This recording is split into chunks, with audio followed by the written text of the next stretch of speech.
ಮೈಸೂರು ಆರೋಗ್ಯ ಸಿರಿ ಆಯುರ್ವೇದ ಕೇಂದ್ರ. ಉತ್ತಮ ಕೊಡುಗೆ 40% ಪಡೆಯಿರಿ. ನಮ್ಮಲ್ಲಿ ಸಿಗುವಂತಹ ಚಿಕಿತ್ಸೆಗಳೆಂದರೆ ಶಿರೋದರ, ತಲೆ ಮಸಾಜ್, ಸ್ಟೀಮ್ ಬಾತ್, ಮುಖದ ಮಸಾಜ್, ಕೀಲು ನೋವು, ಸ್ಟ್ರೋಕ್, ಉಬ್ಬಿರುವ ರಕ್ತನಾಳಗಳು, ಮೊಣಕಾಲು ನೋವು, migraine, sinus, disc ಬಲ್ಸ್, BP, ಮಧುಮೇಹಿಗಳು, cholesterol, thyroid ಗ್ರಂಥಿ, ಪಿಸಿಒಡಿ, ರಕ್ತಹೀನತೆ, ಉಬ್ಬಸ, ತೂಕ ಹೆಚ್ಚಿಸಿಕೊಳ್ಳುವುದು ಹೀಗೆ ಹೆಚ್ಚಿನ ಮಾಹಿತಿಗಾಗಿ ಕರೆ ಮಾಡಿ.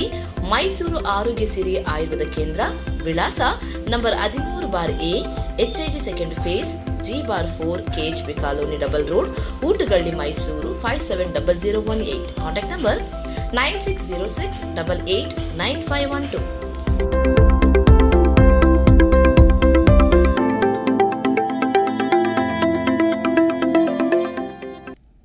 ರಾಹುಲ್ ಗಾಂಧಿ ಝೀರೋ ಅಂತ ಆಯ್ತಲ್ಲ, ರಾಹುಲ್ ಗಾಂಧಿಗೆ ಇನ್ನು ಅವಕಾಶ ಇಲ್ಲ ಅನ್ನೋದು ಆಯ್ತಲ್ಲ. ಫಸ್ಟು ಅದು ಗೊಂದಲದಲ್ಲಿ ಅವ್ರು ಬರಲಿ ಆಚೆ ಕಡೆ.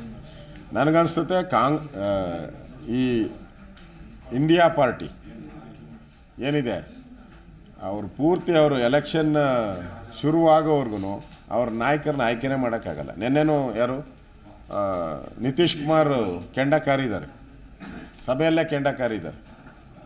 ಭಾಷೆ ಬಗ್ಗೆ, ಹಿಂದಿ ಬಗ್ಗೆ ಎಲ್ಲ ಕೆಂಡ ಕಾರಿದ್ದಾರೆ.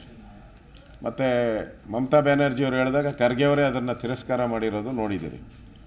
ಅದಕ್ಕೆ ಎಲ್ಲರೂ ರಾಹುಲ್ ಗಾಂಧಿನೇನೋ ದೊಡ್ಡ ಲೀಡ್ರು ಅಂತ ಹೇಳ್ತಾ ಇದ್ರಲ್ಲ, ಈಗ ಆ ಇಂಡಿಯಾ ಪಾರ್ಟಿನೇ ರಾಹುಲ್ ಗಾಂಧಿ ಲೀಡ್ರಲ್ಲ, ಈಸ್ ಅನ್ಫಿಟ್ ಟು ಲೀಡರ್ ಅನ್ನೋ ರೀತಿ ಭಾವನೆಯನ್ನು ವ್ಯಕ್ತ ಮಾಡಿದ್ದಾರೆ. ಅಂದರೆ ಅವರಲ್ಲಿ ಹೆಂಗೆ ಎಷ್ಟು ಒಗ್ಗಟ್ಟಿದೆ ಅನ್ನೋದು ಅರ್ಥ ಆಗ್ತಾಯಿದೆ.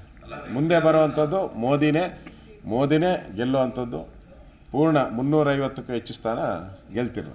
ನೋಡಿ, ಇಲ್ಲಿ ಈ ದೇಶದ ಪ್ರಧಾನಿ ಯಾರಾಗಬೇಕು ಅಂತ ಜಾತಿ ಮೇಲೆ ಯಾರೂ ತೀರ್ಮಾನ ಮಾಡಲ್ಲ. ದೇಶದ ಪ್ರಧಾನಿ ಹುದ್ದೆಗೆ ಸಮರ್ಥರು ಯಾರಿದ್ದಾರೆ ಅಂತ ನೋಡ್ತಾರೆ. ಹಂಗೆ ಇವರು ಬ್ರಾಹ್ಮಣರು, ಇವರು ಒಕ್ಕಲಿಗರು, ಇವರು ಲಿಂಗಾಯತರು, ಇವರು ಜಾಟು, ಈ ಥರದ್ದೆಲ್ಲ ಮೇಲೆ ಮಾಡಲ್ಲ. ಅದೆಲ್ಲ ಪ್ರಧಾನಮಂತ್ರಿ, ಮುಖ್ಯಮಂತ್ರಿ ಎಲ್ಲ ತೀರ್ಮಾನವಾಗೋದು. ಅವರು ಮಾಡೋವಂಥ ಒಳ್ಳೆಯ ಕೆಲಸ, ಅವರಿಂದ ದೇಶಕ್ಕೆ ಒಳ್ಳೆಯದಾಗುತ್ತಾ ಅನ್ನೋದ್ರ ಮೇಲೆ ತೀರ್ಮಾನ ಮಾಡ್ತಾರೆ. ಯಾವುದೂ ಜಾತಿ ಮೇಲೆ ತೀರ್ಮಾನ ಆಗಲ್ಲ. ಆ ಥರದ ಭಯ BJPಗೆ ಏನು.